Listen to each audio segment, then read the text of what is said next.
Hello नमस्ते प्यारे विद्यार्थियों और प्यारे दोस्तों, आप सभी का स्वागत है me and my two class के अंतर्गत। और यहाँ पर हम आपको बता रहे हैं मॉडल पेपर। और ये जो मॉडल पेपर हैं वो हैं बीए सेकंड सेमेस्टर ज्योग्राफी का। ध्यान रखिएगा, ये जो मॉडल पेपर आप देख रहे हैं पीछे, ये बीए सेकंड सेमेस्टर ज्योग्राफी वालों के लिए हैं और पेपर मानव भूगोल हैं। तो बहुत ही इंपॉर्टेंट ये मॉडल पेपर है और मुझे उम्मीद है कि इसी मॉडल पेपर से आपके टर्म टेस्ट और सेमेस्टर के अकॉर्डिंग आपके क्वेश्चंस आएंगे। तो ये बहुत ज़्यादा इंपॉर्टेंट हो जाता है। तो प्यारे विद्यार्थियों, आप इस मॉडल पेपर को अच्छे से प्रिपेयर कर लीजिएगा। मतलब कहने का मतलब है ना, इस मॉडल पेपर की तैयारी कर लीजिएगा, आपके शानदार होगा पेपर। ओके। और आने वाले समय में एक और भी स्पेशल मॉडल पेपर मिलेगा। लेकिन फिलहाल इस मॉडल पेपर के लास्ट में आपको इसके आंसर की के रूप में लिंक और वीडियो भी मिलेगा। ठीक है, तो अब बात करते हैं मॉडल पेपर पर कि कितना इंपॉर्टेंट है और आपके एग्जाम में इसमें से कौन से क्वेश्चन आने की संभावना रहती है। वैसे ऑलमोस्ट आएगा। ठीक है, तो देखिए, यहाँ पर सबसे पहले बात करते हैं, ये सेकंड सेमेस्टर के लिए है, क्योंकि हमने अब तक है ना लगभग सभी विषयों के मॉडल पेपर जारी कर दिए हैं। तो अब ये ज्योग्राफी का है, ये भी आप देख सकते हैं। ठीक है, तो देखिए यहाँ पर जो इम्पोर्टेंट बता रहे हैं उस पर ध्यान रखिएगा। ज्योग्राफी मॉडल पेपर ये 3 घंटे का होगा और 70 नंबर का होगा। ठीक है, और खंड क की बात करें तो इसमें 10 प्रश्न आएंगे। कितने आएंगे? 10 प्रश्न, और प्रति प्रश्न 2 नंबर का होगा और 30 शब्दों में इसका उत्तर देना। इसी प्रकार से अगर बात करते हैं तो खंड ख में आपको 10 नंबर का प्रश्न, मतलब प्रश्न आपके आएंगे अथवा मिलाकर 10, लेकिन 5 प्रश्न ही करने और प्रति प्रश्न 10 नंबर का है।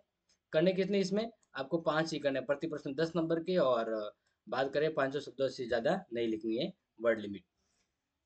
तो सबसे पहले बात करते हैं खंड अ, जिसको यहाँ पर क भी कह सकते हैं। ठीक है, तो इसके अंतर्गत जो 10 प्रश्न है उसको देखिए एक बार।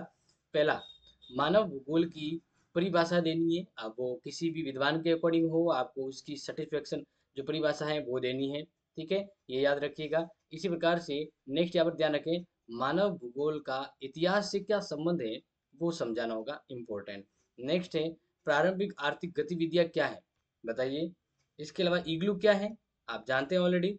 नॉर्डिक प्रजाति क्या है, श्रेष्ठ सूचकांक क्या है, ग्रामीण अधिवास से आप क्या समझते हैं, यानी चातवा। ठीक है ना। फिर विकेंद्रीकरण से आप क्या समझते हैं, महानगर से आप क्या समझते हैं, नगर नियोजन को बारे में बताना है। तो इन सभी को करना है आपके 30 शब्दों में। ठीक है ना, प्रति प्रश्न 2 नंबर का होगा। अब बात करते हैं भाग ब, जैसे हम कहें तो खंड खंड हम यहाँ पर बात करें खंड क के रूप में भी आप इसको नोट कर सकते हैं। ठीक है ना, ख के रूप में। तो देखिए यहाँ पर जैसे कि भी मैंने कहा, हर यूनिट से आपके 2 प्रश्न आएंगे, आपको करना एक ही है। ठीक है, देखिए, पहली यूनिट, मानव भूगोल को परिभाषित करते हुए उसके उद्देश्य और क्षेत्रों की व्याख्या कीजिए। वेरी वेरी इंपॉर्टेंट है।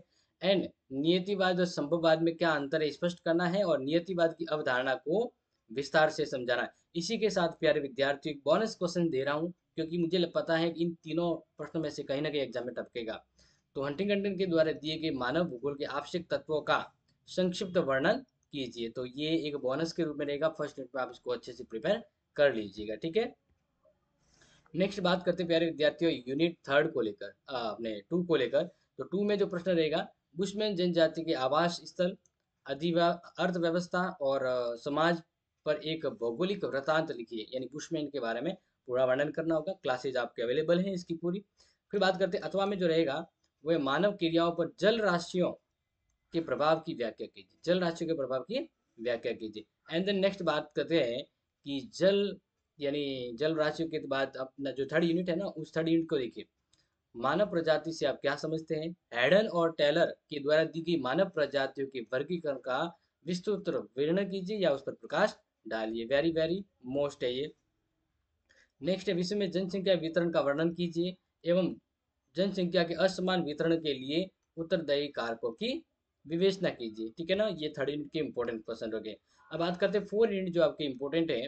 उसमें देखिए, अधिवास को परिभाषित कीजिए, स्थल आकृति और मानवीय अधिवासों के प्रकारों को समझाइए।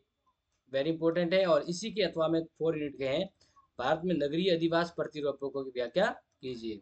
भारत में नगरीय अधिवास प्रतिरूपों की क्या कीजिए, व्याख्या कीजिए। वेरी वेरी इंपॉर्टेंट हो गया। एंड नेक्स्ट बात करते हैं, इकाई आपके फिफ्थ है, इसमें जो प्रश्न इंपॉर्टेंट है देखिए, नगरीकरण क्या है, नगरीकरण की समस्याओं को भारत के संदर्भ में वर्णन कीजिए। Very very important. एंड और जो इम्पोर्टेंट है वो है यूरोपीय जन समूह एवं एशिया जन समूह की तुलना कीजिए, उनके लिए उत्तरदायी कारकों का वर्णन कीजिए। ठीक है ना, ये जन समूह के बारे में इम्पोर्टेंट प्रश्न है। और देखिए ये जो पीडीएफ मिलेगी, जैसा कि आप सभी को पता है, सभी प्रश्नों के उत्तर लगभग यहाँ पर मिल जाएंगे और बाकी क्लासेस अपलोड हो रही है फॉर 15 मिनट की। ओके, एंड अगर आप नोट्स चाहते हैं इनके, जो मैंने ये क्लास से आपको प्रश्न बताए, तो उनके नोट्स आपको क्लासेस चैट ऐप पर मिलेगी, जो गूगल प्ले स्टोर से डाउनलोड कर सकते हैं, या फिर ये जो पीडीएफ मिलेगी जहाँ पर लिंक मिलेगा वहाँ से कर सकते हैं। ठीक है, तो ये इंपॉर्टेंट है और मेरा मानना है कि अगर आप इसको लर्न करते हैं तो आपके अच्छे नंबर आएंगे। ओके, तो आगे हम अगली और क्लास में आपको इंपॉर्टेंट क्वेश्चंस और क्लास लेके आएंगे। तब तक जुड़े रहें, क्लास को शेयर करें अपने मित्रों को, ये पेपर जरूर शेयर करें अपने मित्रों को, ताकि वो भी तैयारी कर पाए कि उनको कैसी तैयारी करनी है। ठीक है जी, तो thank you so much, take care and have a nice day.